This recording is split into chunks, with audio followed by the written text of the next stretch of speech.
You're listening to the Options Insider Radio Network, the home of the Options Podcast. For more quality options programs, visit theoptionsinsider.com or search for Options Insider Radio Network in your podcast provider of choice. Listeners can also access all of our programming through our mobile app available in the iTunes and Google Play stores. Select programs are also available via live stream at mixlr.com/options-insider. That's mixlr.com/options-insider. Don't forget to follow along with your favorite programs and submit your own questions for the hosts at twitter.com/options, stocktwits.com/options, facebook.com/theoptionsinsider, or via questions at theoptionsinsider.com.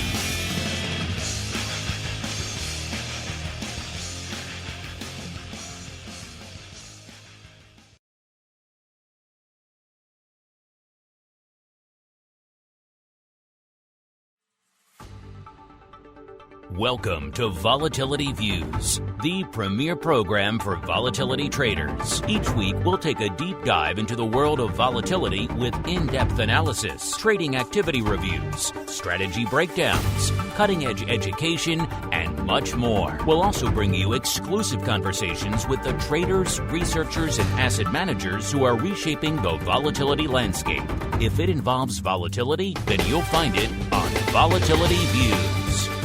Volatility Views is brought to you by MIAX, one of the fastest options platforms in the world. MIAX is now trading options on the SPIKES Volatility Index, offering pinpoint accuracy, radically faster dissemination, and a highly transparent settlement auction for confident trading, all for competitive exchange fees. It's time to make a change and give yourself an edge with SPIKES. Learn more about SPIKES at www.miaxoptions.com/spikes. Options involve risk and are not suitable for all investors. The statements made are provided for informational purposes only and should not be relied on for financial or legal advice. And now, it's time to take a deep dive into the world of volatility. It's time for Volatility Views.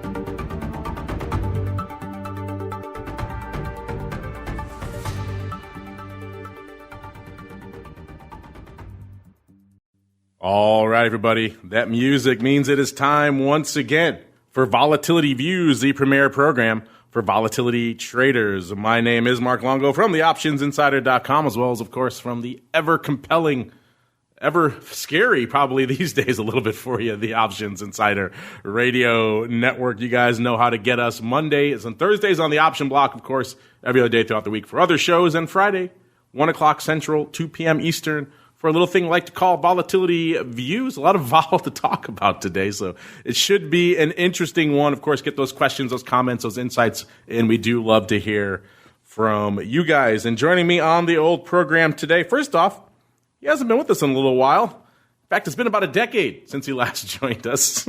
Holding down the MIAX hot seat today, we have Mr. John SMOLLEN, the Executive Vice President and the Head of Exchange Traded Products over there at MIAX. John, welcome back to Volatility Views. Happy New Year, and indeed, Happy New Decade to you, sir. Yes, sir. Thank you, Mark, and everyone. Happy New Year. Excited to be here. Always good to jump on the old show when the market's moving. Yeah, it's certainly moving today. Doesn't seem like a decade since the last time we talked, does it, John? No. It feels like a couple weeks. A couple of weeks, that's it. And also joining us from parts unknown, a.k.a. Sydney, where we are joined once again by the CEO over there at T3 Index, the Spikes father himself, Mr. Simon Ho. Simon, welcome back to the program, to you as well, sir. Thank you, and good afternoon. And from what I recall, I believe last week, maybe I might have won the guessing competition, if I'm not mistaken. Well, if by one you mean you were the closest when we were all still like 3 handles off. Yeah, I don't think there were. we didn't really declare any winners last. When we're beyond like a point, I usually don't declare any victors, and we were all 2 to 3 points away. Technically, you were the closest, but I think it was. I'll have to check and make sure. I think we settled out somewhere around a 15 handle last week, and you were in a 12 handle, I believe. So if you want to take that as a victory, I will allow it, sir, maybe a moral victory. But here, under the strict rules of the crystal ball, sir, that is not a victory. Fair enough. If you want to see how it's done, look to the week before, where I guessed both VIX and spikes to within about 0.01 of each other. That's what we take as a victory, sir. Let's look at that for some spiritual inspiration. How's that sound? Understood. Sounds like a fair rule.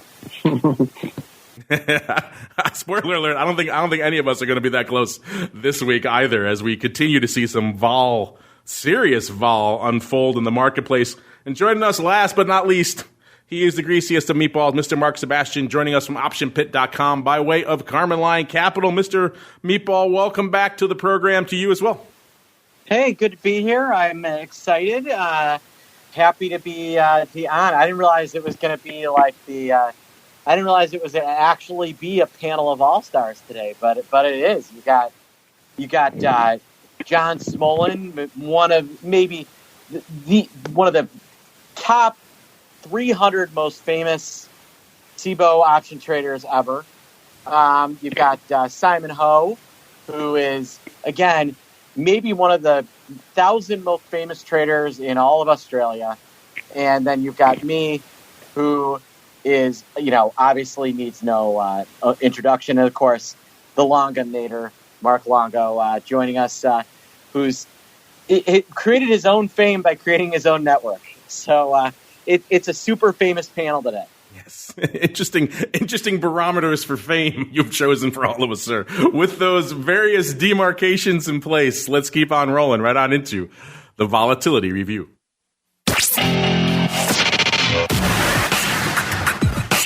It's time to break down the latest developments in the volatility trading world.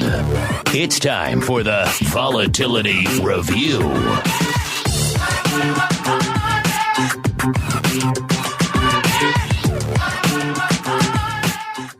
All right, everybody, welcome to the Vol Review, the portion of the show where we do exactly that. We review the volatility trades and trends and unusual activity and developments and all that good stuff that's been unfolding over the course of the past week and continues to unfold today. Oh, what a week it has been.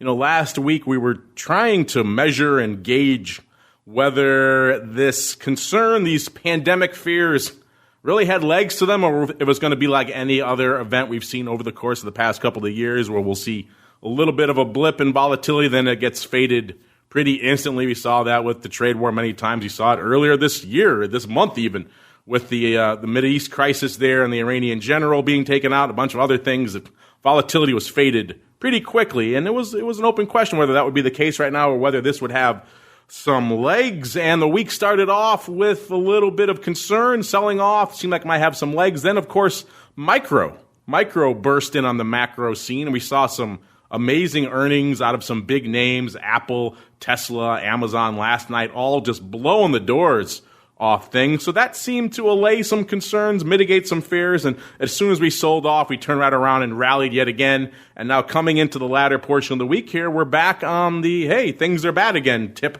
as most of the major indices are pretty firmly in the red. The S&P off about exactly 1.5%. Dow threatening 2%, off about 1.75% right now. And NASDAQ mitigated a little bit, like I said, by those aforementioned Amazon earnings, only off about 1.2%. So if it wasn't for these nice micro considerations, we might be seeing a lot more blood red out there in NASDAQ as well. Crude oil, WTI, listen to Twifo from yesterday. We talked about that quite a bit. Had some market makers joining us. WTI continues its death spiral, shy of the 52 handle right now, down to 51 and about a quarter. And gold, of course, ticking up, but still not quite above that 1600 level, which is fascinating in and of itself. Moving on to the vol space, of course, our old friend Spikes and indeed VIX Cash, both kind of moving in lockstep right now, both right around that 19 to 19 and a quarter range. That puts them up both nearly 4 handles from last week, about 3 3/4 to 4 points, kind of depending on where you're looking. Vol firmly up from last week. I do believe Matt was the most bullish on volatility from all of us last week, and even he didn't guess that high. He's about 5 handles away right here. So, spoiler alert, no winners again. This shows how tough it is to predict vol when pandemics are afoot, listeners. It's an interesting environment we find ourselves in right now. Of course, all this vol on the screen, all this movement of volatility means the VVIX, a.k.a. the vol of vol, has been moving as well, continues to grow, continues to get frothy, back in those triple-digit land of actually up to 105 right now. Puts it up about 7.5 handles from last show. So things are moving. Things are happening. Things are popping off. It's time to get into it. Let's go back to the MIAX hot seat. John, you haven't been on with us in a while. We'll get to the status because people want to know about it. We'll get to the status of what's going on with the futures in a little bit. But as Mark alluded to at the top of the show, you kind of cut your teeth in the space as a market maker. I'm kind of curious here as we're kicking off the new year. This is your first appearance of the new decade. What are your thoughts of where we find ourselves right now, just from a broad volatility regime spectrum? Is your market making sense? It's like you ride a bike, and you never lose it, right? So is your market making sense right now? Is it telling you that we're perhaps headed for a little bit of a new vol regime, or is this going to be maybe like one of the myriad of other blips we've seen out there, John? No, as a top 300 SIBO market maker of my lifetime. That's great. Top 300. I love it. It's going to be on my business card. I actually think that, what I'm seeing as, again, this is just going back to a live previous to MIAX, because you asked, you see a lot of stocks that are reaching the absolute extremes of their performance and what they're able to do. And I think that the market, I think it's interesting. You had a couple of things going on here. You've got, it's obviously, it's Friday, a big earnings week, a lot of good things coming out, and then you've got the pandemic problem coming out of China. There's just a lot of the reasons to continue to own stock. Today's as good as any as to, it's like, hey, I've had a great run here. I know we're backed off, but we could go into a zone here where you just see a lot of the only direction's really down, and it's just like I said, it's just looking at it historically about how I used to trade a lot of macro stuff when I managed our books, and I would look at things like that and say, you know what, what's my motivation here? And the motivation is, okay, now's maybe a good time to get out. And then on top of that, you have Friday, and you've got this thing going on overseas, and then you've got the impeachment thing we're going on here, because I think I don't know if there's any delta been put into anyone's really put that as much as maybe it should. I think that puts probably undervalued. What if the guy loses? What happens to the market? So you've got 5 or 6 things that give you a lot of reasons just to get out of the market. Well, without getting too deep in politics, the other question is, we do have the Iowa caucus coming up next week, and I think that if you talk to a lot of bankers, they are quietly a little nervous that the nomination is going to go to Bernie Sanders or Elizabeth Warren, which freaks them out because they know that they will, those are two people who have made banking, traders, investors, private equity, anything that is involved in money movement in the marketplace. We've been the bad guy, right? So we could call ourselves the panel of Sanders Warren bad guys. But that I think is almost as big in terms of maybe adding a little bit of vol as the impeachment stuff, which you're right, nobody's putting a delta on. And then to John's point, you got to wonder whether this coronavirus thing is as much an excuse as it is a actual risk.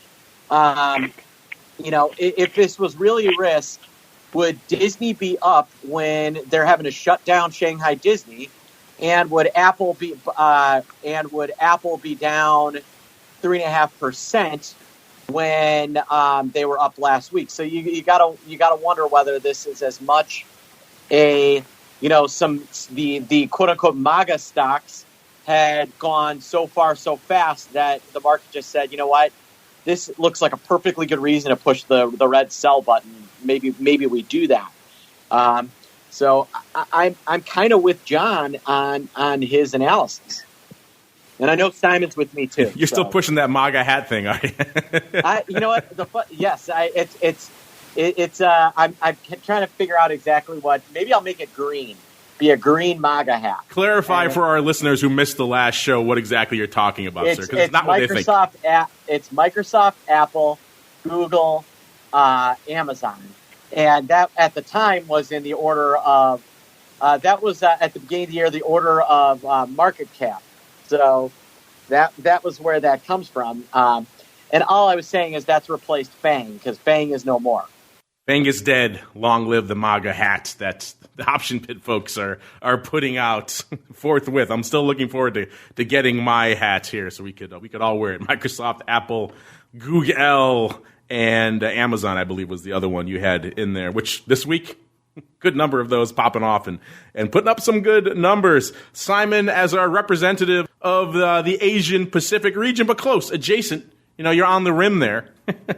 What are your thoughts, first off, on just, everything we've seen? A lot has happened. A lot has unfolded since the last time you were even on the show a few weeks ago. A few weeks ago, we weren't talking about pandemic fears. We were kind of coming off the wake of all the Mideast tensions and perhaps seeing the end of the trade war volatility. Now, fast forward a few weeks, and we're in a completely different environment. We're talking about pandemics. I think John's got an interesting point, too, about people are really kind of writing off this impeachment, but there is a potential, as small as it might be, there is a probability, a delta, that the president could no longer be the president in a little bit. So there's a lot of shoes out there that are kind of waiting to drop. What are your thoughts on this somewhat rarefied volatility environment we find ourselves in right now, Simon? Yeah, well, I mean, it's certainly very interesting because, one of the problems as a volatility trader is that the last few years in particular has been pretty benign, right? You haven't had a whole lot of things to try and hang your hat on in terms of positions. And then when you did, the moves that happened often took place too quickly. I mean, recently, we had a big spike, and then it came back down almost, 2 days later, which is kind of characteristic of this thing for many years, actually, since QE came out. So, yeah, look, I agree with both of my colleagues here, because I think that this coronavirus could potentially be a bit of a game changer. It seems to be speeding up. There's lots of concern about the veracity of some of the claims that are being made from China. A lot of people say that the infection rates are a lot worse than they let on, and so on. And you've had, it's fairly swift response. Russia has closed its 1,400-kilometer border with China, so is North Korea, for whatever that's worth. The UK stopped flights to and from China. So it's a pretty big deal, and it's going to impact commerce generally. Interestingly, in Australia, in their infinite wisdom, the government here has decided to keep planes flying to and from China. One might question whether or not that's a good thing to do or not, but the point is they're more concerned. We get to the heart of it here, which is the economics of all this. If you don't fly your planes, to and from China, which is a huge market for, say, the UK, that's going to have an impact on both BA, but also UK economy generally. So I think it's pretty interesting. And, as you mentioned, you've got the Iowa caucus coming up this week. That's very interesting. So there's a confluence of things that are coming together here that could really see some movement happen. I'm definitely on the side of preferring to be short at this point, the market, rather than long. And that's because, we've had so many years of unimpeded rallies in the stock market with virtually no pullback. And that just can't happen forever. I mean, I know a lot of people like us, Vol guys, have been saying that for quite some time, and people might get a bit bored of hearing it. But I think that you're right. There are so many issues in the market that are genuine here that any one of them could force a decent decline, I think. Yeah, we're certainly perhaps on that precipice. Speaking of issues, let's get to them. We'll get to the futures. John, I'm glad you're with us because a lot of people have been asking us ever since November. Of course, the futures were with us very briefly, and then they weren't again for some behind-the-scenes machinations. It sounded like a little bit of a turf war between the different regulators over who should oversee the Spikes futures. A lot of people have been asking us since then. So give us an update, John. Where do we stand with the status of the Spikes futures? It's a process. We're working with both our regulators. It's dialogue, everything kind of going on, and we'll be getting color from both of them soon, and hopefully we'll be able to have something to share. But we take our cues from them, and right now it's ongoing. But we're optimistic, and we think that we're getting the right people to look at the situation, and they're very good at what they do down there, and they have the best interests of everyone at heart, and our faith is in them coming to the right conclusion for the right reasons. I know it's always hard to put a timeline on these things because they are fluid and things could change at the drop of a hat. But if you had to guesstimate right now, you think maybe by Q2 we might see the futures, maybe sooner or later? What's your spidey sense telling you? If I was a top 100 trader at the SIBO, I'd probably know that number. But, it's going to work its way through. And when they tell us what that day is, the day we know, we'll let everyone know. And it'd be poor form to guess on things that I'm not qualified or capable of doing well. I got to trap down some of those top 100 guys. They sound like they're the keys to all the information. I need to confer with Mark after the show and see who these mythical top 100 are. Meanwhile, let's get out to the other futures out there, the VIX futures. We're seeing, of course, the cash is backward right now. To the futures, I had a pretty hefty premium coming into the show, right around 0.75 of a point from the cash above that Feb future, again, showing how crazy and kind of topsy-turvy the markets are right now. We're seeing that mitigating a little bit. It's about 0.5 point right now, so coming in a little bit. Same deal out there to the March future. It was about 1 point below the cash. That's pretty much about the same, maybe about 0.9 points away. So the cash still juicy, still rich, still frothy out there. Also worth noting, October, as we talked about on last show, October still, coming to showtime, it was exactly 2 points above everything else around it. The SEP was at about 18.15, the October 20.15, and then back to almost 18.15, about 18.3 for the NOV future. So still seeing that nice little healthy blip out there for the election vol. Mark, we talked about it last week, how kind of crazy this term structure is right now. What are you and all your crazes in the pitch chat, what are you all making of this pretty crazy, a little backward environment we find ourselves in right now, sir? Yeah, I mean, that we're finally getting an almost full inversion into backwardation. We've got the cash above the Feb above the March. March and April was really the spot where, April has been a little abnormally high. March is finally trading above April above May. So you now have cash above M1, above M2, above M3, above M4. And that is, if we pull in the Thompson twins, they will tell you that is and if we had a VIX spikes future, it would be very similar. The spike future / VIX futures in this formation, when they're in this formation, the circumstances in which market sell-offs become real. Market sell-offs turn, instead of being minor, can be extended. So the last time we saw this kind of formation, we were in kind of the August time frame, and that turned into a mess for an extended period of time. We now have that formation. So if you are asking yourself, well, what does this mean? This means that we don't necessarily have to have a crazy sell-off, but if we're going to have one, the circumstances are in place. This is similar to what you might hear as a tornado watch or a severe thunderstorm watch. There are real circumstances for something like that to occur. These are the periods of time where I start really adding on to my hedges and putting on hedges.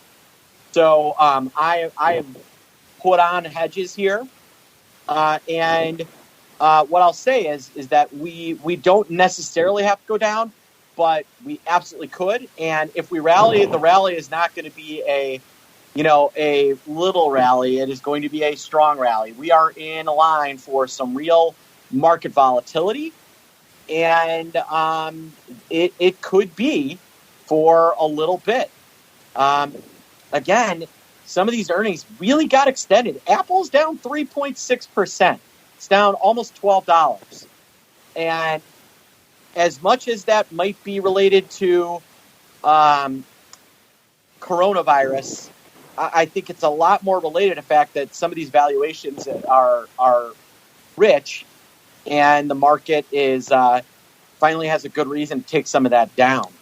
It might be an interesting time to be looking at some other names that have rich valuations, like a Tesla or a Beyond Meat to see what those forms look like. But this was as much a market short squeeze in the top 5 names as it was an actual rally. I would point out, a lot of people don't realize how far the S&P and the NASDAQ were outperforming the Dow Jones because of Google and Amazon and Facebook and Apple and Microsoft being such a huge piece of those of S&P and the Dow, and not so much the S&P and the NASDAQ, and not so much the Dow. You've got Apple down 12%, $12, and it's 8% of the NDX. People think that these big indexes are diversified. They have become less so, and that is an important thing to be aware of. Yeah, a lot to unpack. I like that analogy of the tornado watch or severe thunderstorm watch for the market. That is certainly, I think, where we find ourselves right now. Simon, it's been a little while since you've been on. I'm curious your thoughts here on what we're seeing out here right now in that VIX futures curve. We've talked before about the blip that is the November premium, whether you think that's warranted for the election. And also, as we were just talking about, that front portion of that curve is pretty firmly backward right now. Cash above everything, and the near-term futures above everything else as well. So what are your thoughts on how this curve is shaping up? Are you buying what Mark is putting down there about this is kind of a thunderstorm watch moment for the market here? Oh, yeah, absolutely. As per my previous comments, I'm consistent with what both he and John have to say. Now, we could be old stuck in the muds and, we're kind of rooting for it because, it means more action, more interesting things going on. But that's not the case. If you have a look at it, the market has been invulnerable for quite some time. And now we finally have something that could actually lead to something. It may not. At the end of the day, we had lots of scares last year. But this time it seems a little bit, there's more profuse. There's a lot of different things going on. The market continues to rally year over year over year for so long now that eventually you have to have some sort of a washout. I took a look at the Schiller PE ratio recently, and I think there's only 2 times in history where it's been higher than it is today in terms of its price. So what that shows for the listeners who are not familiar with that is just that there's basically stocks are expensive, extremely expensive, and in fact only in the period of the 2000 tech wreck did we see it worse effectively, and probably in 2008 as well. So I think it's a very interesting setup. This curve is just whack. For anybody who wants to see what the VIX and Spike's term structure looks like, on VIXCentral.com is a good place to look at it. It's just remarkable. Obviously October is an important period, but boy, I'm wondering whether or not that's slightly inflated. That bump looks kind of a bit ridiculous to me. For those who don't have it, you go from 18 in September and it's all the way to 20.15 in October, and then all the way back down again the following month. So I don't know. There could be something there to look at potentially. It does seem a bit weird, but I'm not surprised that we've gone into a bit of a backwardation here because I think that makes perfect sense given what's going on in the cash markets. Interesting things are afoot out here this week. Let's see what's up in the land of options. We kind of touched on the Spikes futures right now. A lot of people still waiting for that Spikes future to kind of be listed for a lot of that size to come back in. Spikes land hasn't stopped our 1x2 friend. He's been rolling quite a bit. In fact, he's still the dominant player out there. Let's look at the top positions in Spikes options first. Number 1 with a bullet. Still those March 23s, 33,500 of those. Number 2, 16,750 of the March 16s. Number 3, we got 6,000 of the Feb 26s. Number 4, 3,000 of the Feb 17. So I guess the scattered remnants of the 1x2 that are left on still in February. And number 5, around the top 5 here, we got actually looks like July 24 calls. Getting some July on the board out here in Spikes. In fact, that's kind of been interesting to me to watch over the course of this past couple of weeks. We've seen interesting little nuggets of retail. I like looking at the big prints, and we look for all that stuff in all the volatility products. But it's interesting to see even today some 1 lots and 3 lots and 5 lots trickling in over there, and even more on the Spikes options, which is kind of interesting, showing some of the retail folks are starting to embrace it and start using it, which is what I consider a sign of something that's growing and healthy indeed out there. That's what you want to see. The big stuff is nice. It's fine. It pays the bills, but you want to get that cachet, that mind share out there with your proverbial grandmother from Iowa, who's hopefully not too busy getting ready to caucus soon out there. And it seems like you're starting to get that mind share. Moving out to the VIX options land out here. It wasn't that busy of a day coming into showtime, only about a 250,000 contracts on the tape, which for VIX isn't a ton. And then it seemed like the warm started turning a little worse. The sell-off started exacerbating a little bit, and now we're seeing more paper on the tape here. We're seeing not quite 500,000, but pretty close to about 462,000 out there in VIX options land. Actually, that's ironically exactly what the ADV is right now as well. The ADV also at 462,000. So that ADV has ticked up a little bit, even though the past week wasn't the most active when it comes to VIX options land. But there were a few highlights, including our old friend, Mr. 50 Cent. He seems to be single-handedly catapulting VIX into a new level here from a overall open interest and volume perspective, at least. Let's break down the top 10, the hot positions out here in VIX options land. Number 10 cost you 153,000 contracts to break into the top 10 in VIX land right now. That'll get you to the Feb 12 half puts. Number 9, 155,000 of the March 28 calls. Number 8, 156,000 of the Feb 13 puts. Number 7, $1.57 of the March 25 calls. Number 6, the Feb 20 calls, 161,000. Number 5, 165,000 of the Feb 15 puts. So getting looks like a pretty even break. So 1, 2, 3, I won't reveal it yet, but a pretty even breakdown between calls and puts. And number 4, 185,000 of the Feb 23 calls. Number 3, $1.94 of the Feb 14 puts. Numero dos here, a little north, I should say, of 250,000, 262,000 of the Feb 25 calls. And number 1 with a bullet this week, 320,000 of the Feb 22 calls. And looks like it's 60-40 calls to puts here in the top 10, which is kind of interesting. Maybe not exactly a sign that there's a consensus out here when it comes to where we're going right now in a vol perspective, or either that or where people were fading it, and then this recent spike has caused some calls to come on in. 6.6 million open on the overall VIX options, about 4.7 million on the calls, and about 1.9 million on the puts. Speaking of calls, how prescient do those 50 cent options look right now? That guy's been gobbling up upside for weeks, and so far it looks like it's been paying off pretty well. Let's see if he's actually been closing it. Let's get into some of that. Let's go back to Monday first and kick things off. Monday was actually the most active day of the week, 661,000 contracts on the tape. Of course, we're coming into the week hot off the heels of more pandemic woe/fears over the weekend, so the market was spooked. We saw volatility printing some decent volume that day. Big print out there, 37,500 of the March 28th, going up for 57.5 cents. So not quite 50 cents, and not quite in the range of 50 cent likes to play, but decent size. Maybe it's 50 cent inspired paper. Maybe we can call it that. Or he is perhaps opening up a little bit richer and a little bit farther out too. That could be a little bit potential for there. Number 2, we saw 20,000 of the March 29s going up for 47.5 cents. We saw those are actually on, looks like they were right off the bid there. So maybe a little bit of premium harvesting going on those bad boys. 19,500, the March 28th, also going for 57.5 cents. Again, a lot of these prints going up late these days in VIX options, which is, I'll have to talk to some of those boys out there. Get these prints up on time so we can see what the heck is actually going on out there. March 13 puts also going up about 18,000 times for 27 cents, kind of mid-market there. And 16,600 of the Feb 23 calls going up for 85 cents, lifting the offer there as well. Going out the Tuesday, a little bit lighter day, but still active, 472,000. The lion's share of the paper that day. People are saying, hey, is 50 Cent taking these off? He's got a nice little pop. He's got what he's been looking for. Is he starting to unwind these? The answer so far, at least, is no. He's putting more on. On Tuesday, put on 90,000 more of the Feb 25s for 49 cents. So he's just adding to his total. The Flow Master was sending it in to me the other day from Trade Alert there, of course. Just he's been watching and adding up how much of the OI now is just 50 cent out there in VIX options land. And spoiler alert, it's quite a bit. Check out Trade Alerts and Indeed What's Trading over there for all their analysis on all that good stuff. 57,000 also. The March 28th going up for 59 cents near the offer. And we saw the Feb 18s going up 20,000 times.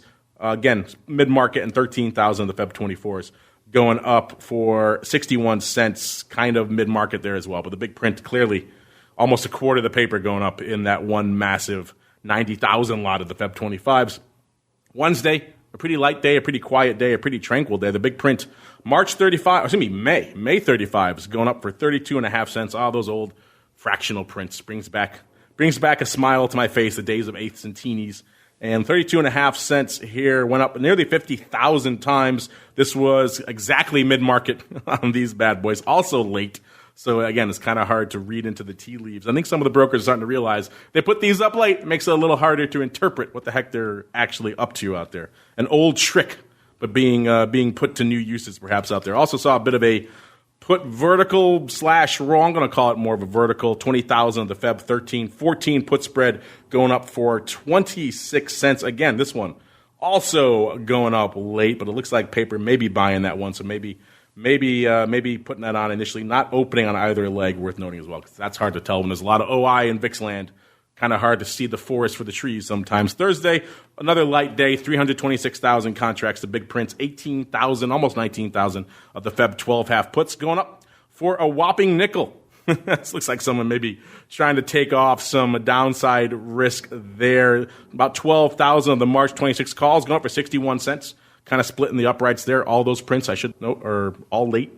And then Feb 13.5 puts going up 10,000 times on the bid for 15 cents. And a bit of a Feb call vertical as well. Haven't seen any of these going up in a while, but seeing some going up on Thursday at least. The Feb 25.35 going up 10,000 times for 40 cents out there. Looks like paper probably buying that bad boy. And then coming into today, like I said, it wasn't that active.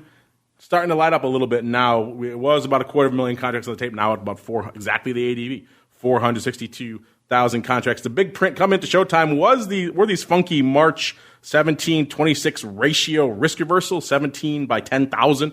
One of these went up, and then the 2017-25 going up 1,100 by 5,000 times. So someone obviously legging into some upside exposure. Let's see now as the show has progressed a little bit, see if any other large prints have really gone up since we started chatting out here. Looks like 11,000 of the APE 28s going up for 70 cents. Looks like paper kind of splitting the uprights there, and 17,000 of the Feb 14 half puts for 32 cents, kind of splitting the uprights there as well. Those are some of the other big prints going up. Mr. Meatball, it's been kind of a topsy-turvy week from a vol perspective, kind of a weird week from a VIX options perspective as well. How people were thinking maybe 50 Cent would close this week. He didn't. He's doubling down, putting on more. Any interesting prints or trades catching your eye out there this week in VIX options land, sir? You know, there was that was the 50 Cent trade was the biggest one I saw. Lots of the Feb 22s. Yeah, the biggest trade that I think we've seen in the last few weeks was the Feb 22s when he bought 100 all at once for 100,000 all at once for 48 cents. I think maybe the most interesting thing I've seen besides that, I saw a buyer of the March 35 calls, which was out there. I've seen that was on I believe on Thursday. There was on the Thursday or Wednesday. That was Wednesday. There was a buyer of the May 35 calls tied to futures. We've seen some absolute crash call perspective over the last few weeks. Another fun risk reversal that traded today was the Feb 15.27. A customer sold the 15 put, bought the 27 call, and paid what did he pay? Paid 19 cents 15,000 times.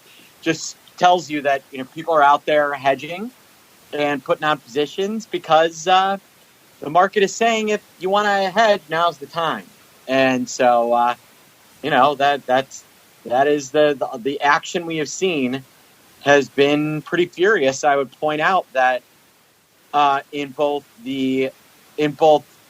open interest, and I think you talked about this, open interest is up in VIX, and spikes is at, I believe, an all-time high, correct?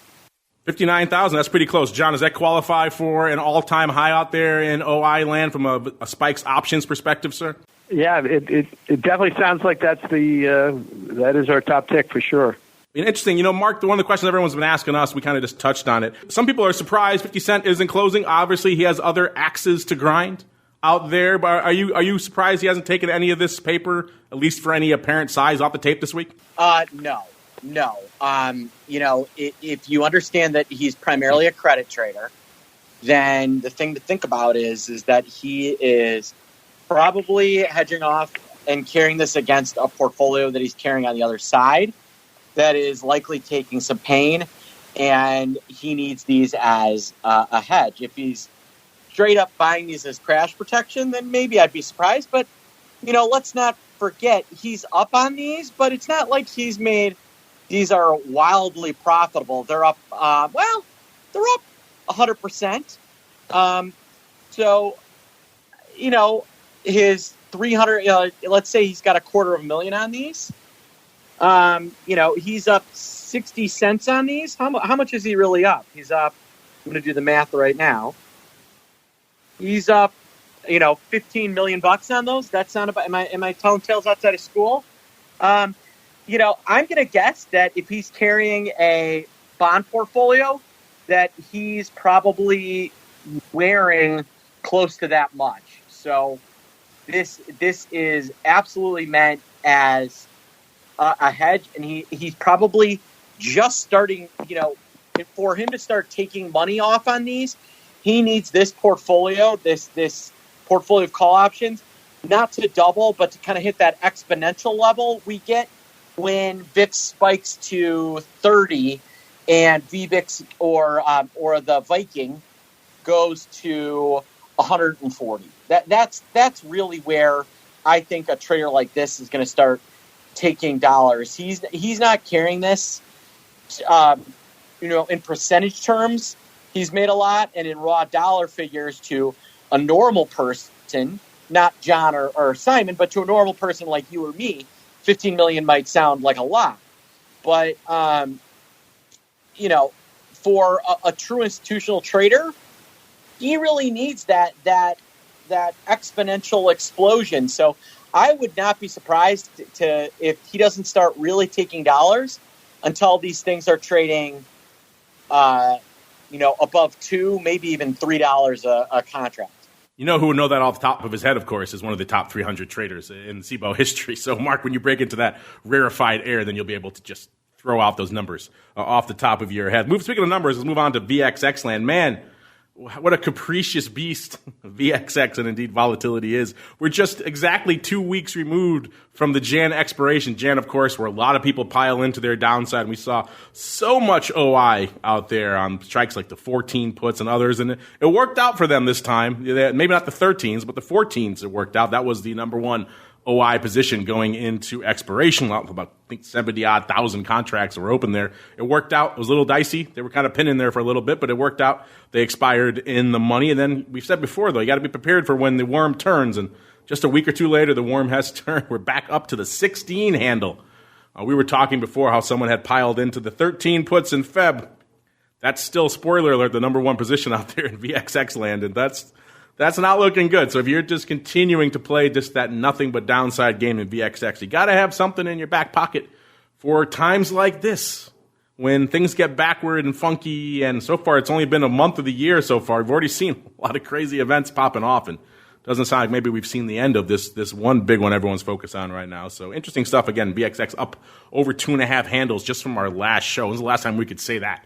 It's been quite some time. The ADV out there closing in on 300,000 contracts, so it's pretty active out there. And today, over 450,000 contracts are on the tape coming into showtime, so a pretty active day out there. Let's break down the top positions out there really quickly. Number 10 cost you about 28,000 contracts to break into the top 10 of VXX, so things have been pretty active. That gets you to the Feb 14 puts. Again, another bridge. Perhaps we got a whole month, so we'll wait and see. But interesting to see how that is shaping up out there. Number 9, the Jan 18 calls, about almost 30,000 there. Number 8, 34, almost 35,000 of the Feb 12 puts. That's an aggressive one.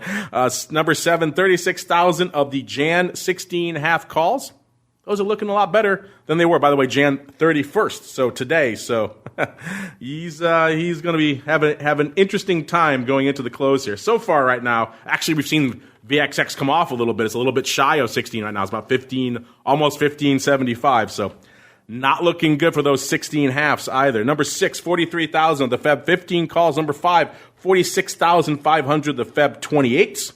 That's aggressive. The number 4, 52,000. Now we're getting into some size here. 52,000 of the March 23 calls. Numero trace here, 56,000 of the Feb 24s.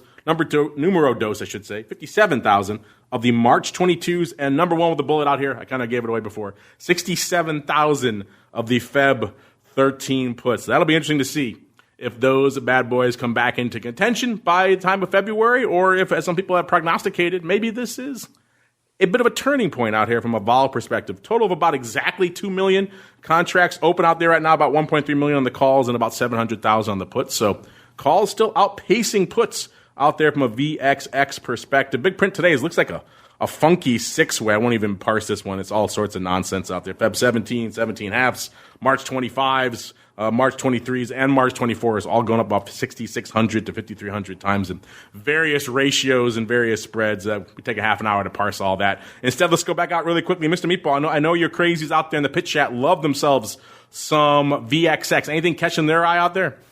Well, this is really kind of an interesting spot. This is right where VXX starts to have a positive expectancy instead of the normal negative expectancy, right? If you are a VXX trader and you're the type that's like, I love shorting VXX because, it's got that roll yield. Guess what? It doesn't have a quote-unquote roll yield anymore. Roll yield's a thing made up anyway. And so it's now at a position where it theoretically is making money every day and not losing money every day. That's part of the reason why it's probably really active today. It's having one of its busier days in a while. It's traded right now almost 600,000 contracts, so it's doing about double its average daily volume. Interestingly, the biggest trade of the day, though, is the Feb 14.5 puts. Looks like a seller of the 14.5s at 22 cents. Kind of a nice. That's a if you're looking for confidence that we might go higher, that is it. The call volume is really high today. So I'm seeing plenty of action in VXX, and a lot of it is in the stuff expiring today and the stuff expiring next week, and then you get past the regular Feb, and it starts to get a little less interesting. So, a lot of you lovers of short VXX, UVXY, you are not going to be happy if you carry a near dated short position, because truthfully, you don't have any edge to it. That's the rub out there right now. That's why we always say it's a challenging product. People like to set it and forget it out there, and particularly around this time of year. And that's a challenge right now, as we're seeing out there. Really quickly, we've been talking a lot about pandemics. The show's flying by. Really quickly, Simon, any thoughts here on either VXX or what we're seeing out here in VIX options land this week before we roll on into maybe some quick mail and send the crystal ball, sir? Hang on to your seats, basically. I think this is potentially very could be turbulent for the market. I mean, the focus obviously is on the coronavirus now and what's going on. That could have some fairly serious ramifications. In general, I think that as far as the impeachment goes, if you look at the up to the minute stuff, I mean, it seems like they're not going to be bringing witnesses in and stuff. So that maybe, that will sort of move into the background, I think, a little bit, at least from my point of view. I think it's focused here on the coronavirus, and as we mentioned earlier, a few of the panelists, that market has been doing very well for quite some time. So this could be the catalyst that sees some genuine sell-off. We touched last week on the show. Matt was on. He broke down a lot of the earnings vol going on out there. You can check all of those reports, theoptionsinsider.com, for the earnings move results reports. A lot of big names blew the doors off this week. Apple, Amazon, Tesla, you name it. We talked about Apple vol being fairly underpriced last week. Matt joked as soon as he got off the show that vol kind of caught up. So You got to front run the vol views before you talk about it on vol views. Put the trade on because afterwards it's too late. That vol got a little bit richer, maybe a little bit too rich. Because looking here, going into the earnings, it was priced right around $14 on that straddle, and it looks like it delivered about like $7 in the initial blush, and then as the movement of the day wore on, it got up to about 10 handles higher. So you got about $10 out of that straddle. Then of course it sold off again, so you had opportunities to scalp if you had it on for a couple of days and were kind of savvy and aggressive about it. But still, net movement wise, this looks like even though it was cheap, they bid it up, and then once they bid it up, the straddle couldn't live up to what we saw out there in the marketplace. Also has a great breakdown for how the season overall is unfolding compared to previous seasons. The earnings season report, check all that out. TheOptionsInsider.com. You guys have great questions. I don't think we're going to have time to get to those today. There's so much going on in the market, listeners. Blame the pandemic. It's not our fault. As we keep on going into definitely the most challenging segment of the show these days, it's the crystal ball. It's time to peer into the future and reveal what the volatility gods hold in store. It's time to look into the crystal ball. All right, everybody, welcome to the crystal ball. This one's been challenging. I kicked off the year with an almost scary bullseye. And ever since then, these coronavirus fears have been kind of gumming up the works for all of us. We've been trying to pick when maybe to fade it or whether we should fade it, whether how much of a degree of a bid to put in if we're not fading it, and all of that has been very challenging. Coming into the tail end of the show here, we're seeing spikes at about an 1870 or so, 1868. We're seeing VIX cash right around a similar level, right around 1875 or so out there. So, spoiler alert, none of us were winning. The meatball was about 6 handles away exactly. I was about 6 1/4 handles away. And Matt, who was feeling the most vol, Matt from ORAS last week, he was feeling only a 14.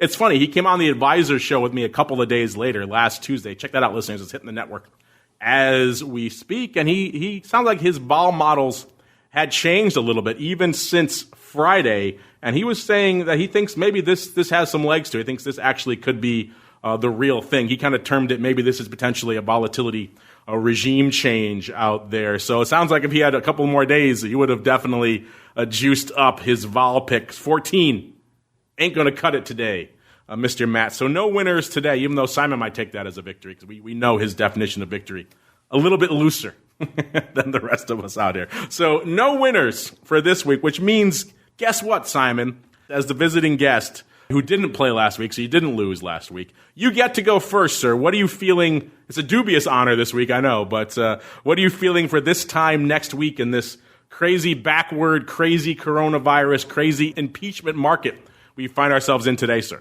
Well, given all the stuff that I have said today on the show, it would be remiss of me if I said it was lower, even though, but that's kind of the biased position given what's happened recently in the last few years. So I'm going to go 19 is what I'm going to go. 19 and a half is what I'll go.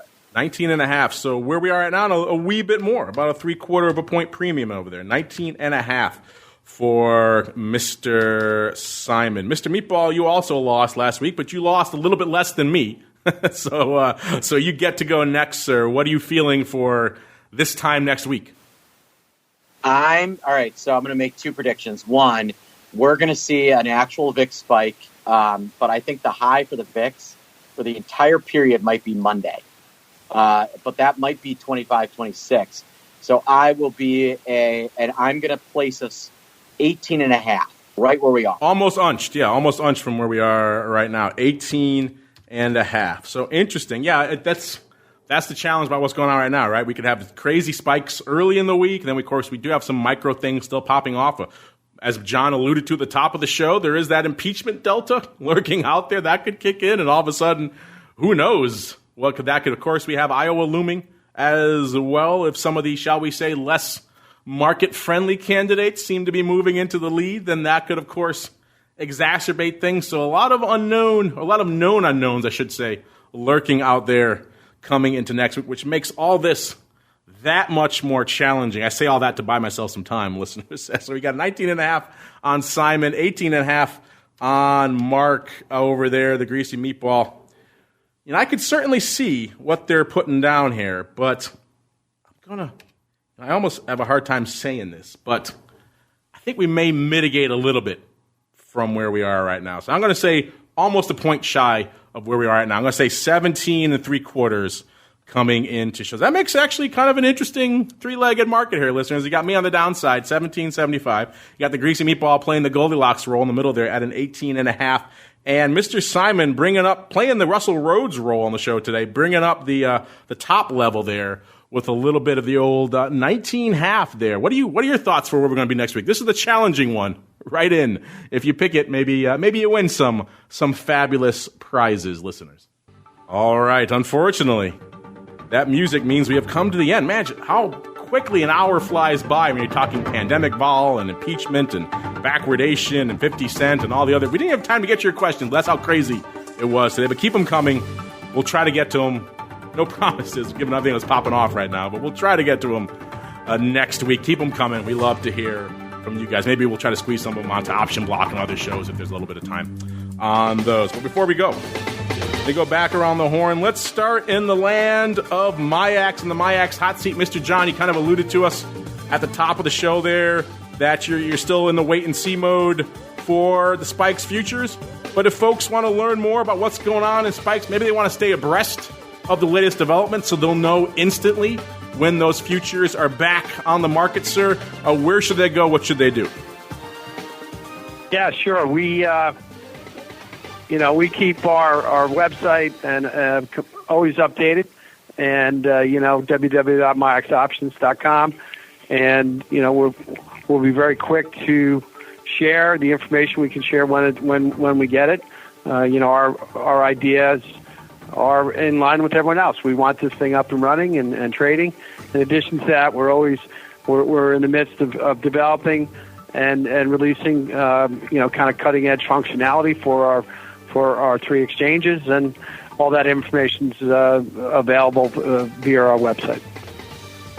All right, check it out, MIAXoptions.com. Go to the /spikes portion if you want to drill down into Spikes. Listeners, you get a snazzy little video explaining what the heck it is that we're talking about here. Get the nice quotes, get all the data, get the press releases so you'll know second that the futures are going to be back on the market, all that other good stuff, including a link to a little fun show you may like called Volatility Views.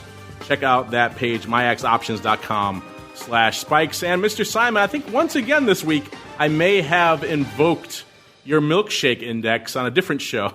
I think it was in response to a listener question. So clearly the cachet for dairy is growing, sir. If folks want to learn more about that, or maybe they have a question about the Spikes mechanics, and we talked in the past about the dividend and how you use some of the different weekly SPY and how that may impact the calculation. If folks want to learn more, maybe reach out to you with a question. Where should they go? What should they do?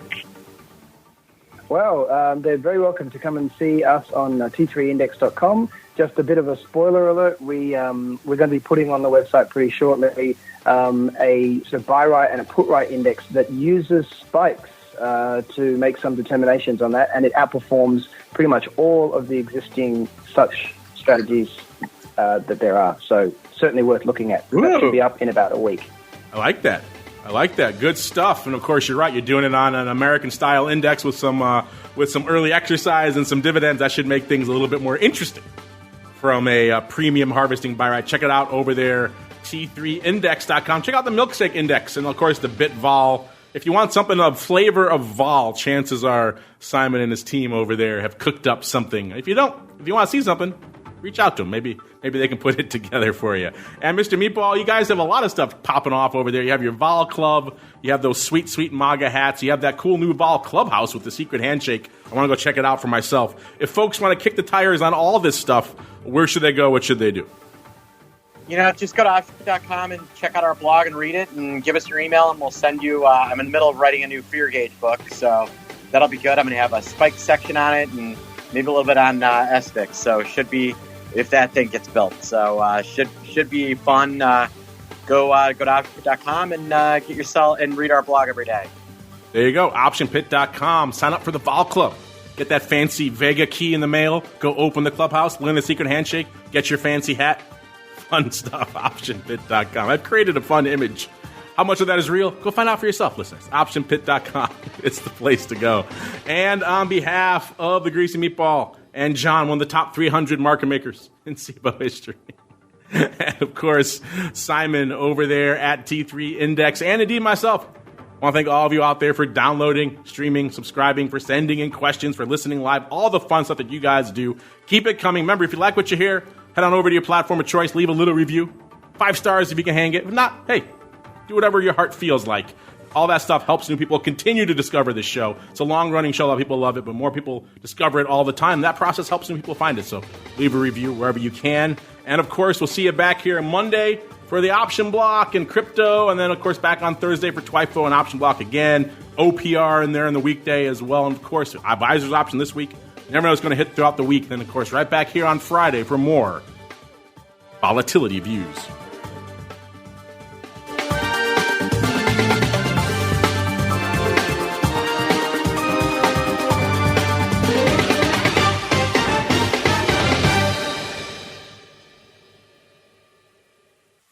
You're listening to the Options Insider Radio Network, the home of the Options Podcast. For more quality options programs, visit theoptionsinsider.com or search for Options Insider Radio Network in your podcast provider of choice. Listeners can also access all of our programming through our mobile app available in the iTunes and Google Play stores. Select programs are also available via live stream at mixlr.com/options-insider. That's mixlr.com/options-insider. Don't forget to follow along with your favorite programs and submit your own questions for the hosts at twitter.com/options, stocktwits.com/options, facebook.com/theoptionsinsider, or via questions at theoptionsinsider.com.